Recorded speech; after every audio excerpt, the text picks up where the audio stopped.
Nasa linya na natin si Senator Kiko Pangilinan. Sen, good morning!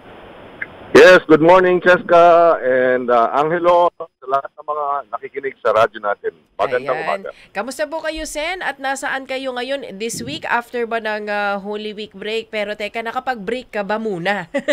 Yun ang importante. Well, nagkaroon naman ng break, pero pagdating ng Sabado at Linggo, mga meeting naman ang ginawa natin, mga pagtatawag ng ating mga supporter. So, yes, nakapagpahinga ng bahagya. At patuloy kami ngayon sa Pampanga dahil iikutin natin ang aking hometown, ang ating mga kalugurang kabalin. Ayun. And speaking, Sen, of Pampanga, kasi may mga alam ko, aware ka, may mga videos na nagva-viral. Kayo pala ay isang Kapampangan. At nag-viral kasi yung isang video mo, Sen, na ikaw ay kumakain. Tapos, actually, may napanood akong isang video na actually ini-explain niya, pinagtatanggol niya na ang ginamit mo daw na, kasi may dahon na nakita dun na kumain ka, nilagay mo sa dahon, akala ng marami, ano ba yan? Kinakain yung dahon ng saging, sabi nila. Pero may isang vlogger na nagsabi, siguro Kapampangan din, na kinakain ang dahon ng mustasa.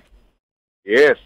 Tsaka yung nag-aakalang kumain tayo ng dahon ng saging, gawa yan kasi ng fake news. Okay. Talagang sinadyang sabihing dahon ng saging yun, hindi naman totoo. Kawawa naman ang publiko dahil nililin lang na naman nitong mga ayaw maipanalo ang aming kandidatura. Yan ang simpleng paliwanag dyan. Galit siguro sila sa mababang presyo ng pagkain dahil hindi na sila makakapagsamantala itong mga smuggler, itong mga trader na maraming middlemen na maraming pera. Mukhang nilalabanan ang ating kandidatura at nais tayong matalo, nais tayong siraan dahil ayaw nila na mababa ang presyo ng bilihin at pagkain na ating ipinaglalabang matagal na, hindi lang tuwing eleksyon. Oo. Sen, anong reaction mo doon sa mga, yun nga, kumakalat na mga nagva-viral na mga videos, parang halos nakafocus nga doon sa paano ka kumain, saan ka pumupunta, ano yung kinakain mo, parang doon nakafocus, hindi man doon sa mga ibang, kumbaga yung ginagawa mo sa pangangampanya, plataforma, parang doon nga nakafocus doon sa kumain ka doon sa takip ng kaldero. Nabalitaan mo ba yun na nag-viral pa yun, Sen? Yes, nakakalungkot dahil ang gulo-gulo na ng Pilipinas at meron pang itong nananadya na gumawa ng kasinungalingan para atakihin ang ating kandidatura. And hindi sila nakakatulong, nakakadagdag sila sa gulo. Ayaw na ng ating mga kababayan itong magulong sitwasyon at ang nais nila ay yung mga solusyon sa magulong sitwasyon at siyempre sa hirap ng buhay.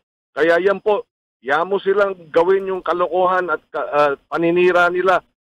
Nasa kanila yon, pero ang taong bayan sana maging mapagbantay.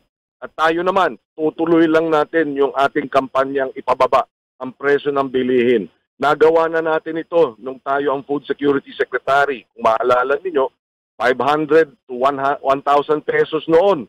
Maraming nabibili sa palengke kumpara sa ngayon. Bakit? Dahil pinakamababang inflation sa 20 taon nung tayo po ang nag-handle ng food security at na-manage ang inflation. Pinakamababa nung 2015 at maraming nabibili ang 1,000. Nagawa natin noon, kayang gawin ngayon. Sen, speaking of pagpapababa ng inflation, ngayon sobra-sobra naman at talaga. Mga ayaw pababain ang presyo. Oo. Sobra-sobra, Sen, yung pagtaas ng presyo ngayon, even yung mga namamalengke. Alam mo yung sa palengke na ang pinakamurang mga bilihin na mabibili mo, pero pagdating doon ng mga mamimili, lalo na yung mga nanay na hirap mag-budget, nag-iisip pa na, bibiling ko ba to? Kailangan ba?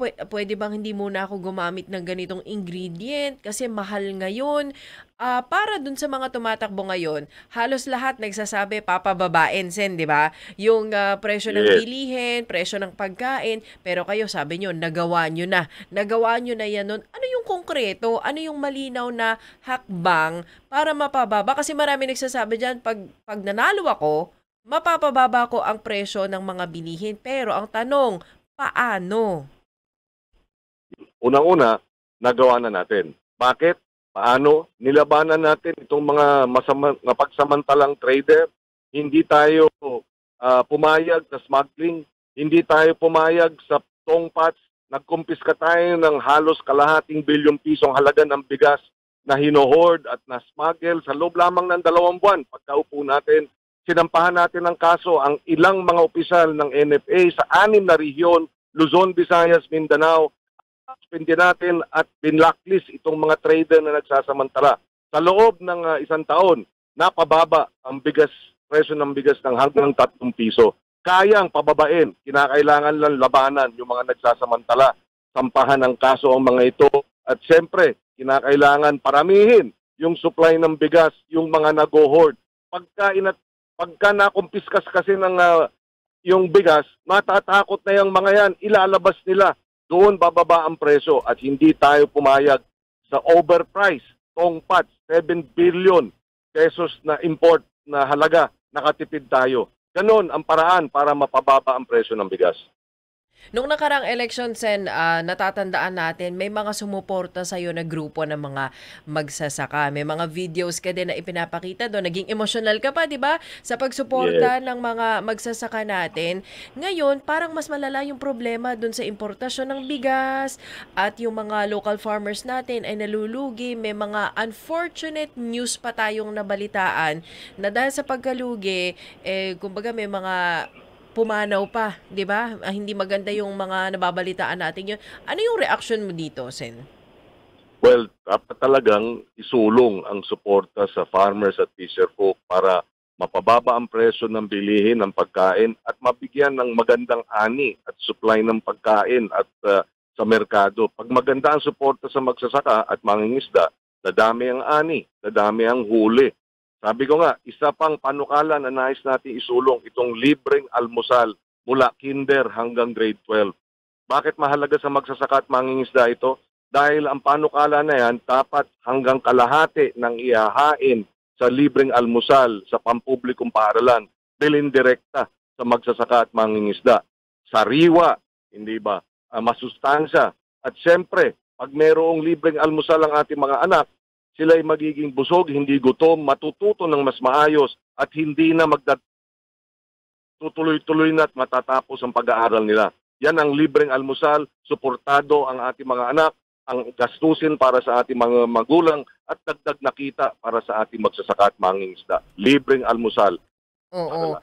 Alam mo, Sen, magandang nasilip nyo yan kasi may mga, di ba ngayon may mga vlogger na mga teacher, di ba mga public school teacher na minsan nagpapakain ng bata, nagbibigay ng school supplies doon sa kanyang mga mismong estudyante. Meron siyang ginawang isang content na kada pumapasok ang mga estudyante, tinatanong niya, "O ne, anong baon mo ngayon?" Madalas ang sinasabi, Sen, wala silang baon. O kaya ang tanong niya, "O sige, anong inalmusal mo ngayon?" Pero siya'y naghanda na ng kung ano man ang almusal na papapiliin niya yung kanyang mga estudyante.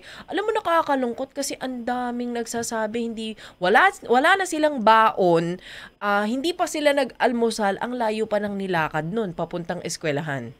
Tama. Kaya yung libreng almusal mula kinder hanggang grade 12, napakahalaga para sa ating mga anak, para sa edukasyon ng ating susunod na henerasyon ng mga Pilipino at siyempre para sa magsasaka at mangingisda dahil sila ang magiging dagdag na kita dahil direktang bibilin sa kanila ng gobyerno yung pang-almusal sa libreng almusal na panukalang batas.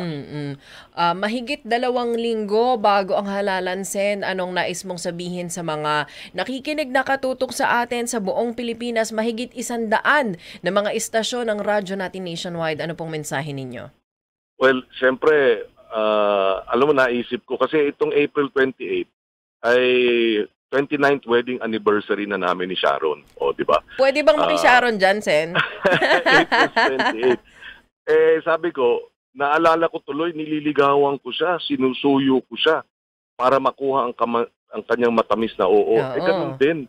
Ang mga politiko ngayon, hindi ba, yung mga kumakandidato, nais makuha ang matamis na oo ng mga botante. Sabi ko, paano kami nagtagal ng 29 years? Dahil matapos ko siyang makuha, mabihag, ay ako'y naging tapat, ako'y naging totoo. Hindi ako nagtaksil, hindi ako nagsinungaling, hindi ko siya sinaktan. Dapat ganun din, di ba? Ang mga politiko, ang mga lingkod bayan, hindi magsisinungaling, hindi magnanakaw, hindi magtataksil matapos makuha ang matamis na oo. At syempre, sa pagtatapos, sabi ko nga, pagka marami ng pagkain dahil nasuportahan ng magsasaka, mura na ang pagkain at masustansya, marami na tayong mabibiling pagkain, marami na tayong maihahanda. Aba, pag maraming handa, maraming Sharon. Kaya pag may Kiko, may Sharon ka. Yan ang solusyon para mapababa ang presyo ng pagkain at maging masustansya at malusog ang ating mga anak. Ayun, maraming salamat, Senator Kiko. Ingat ka today sa iyong mga iikutan pa. Maraming salamat po. Maraming salamat. 51 sa Balota, Kiko Pangilinan. Good morning. Good morning. Radyo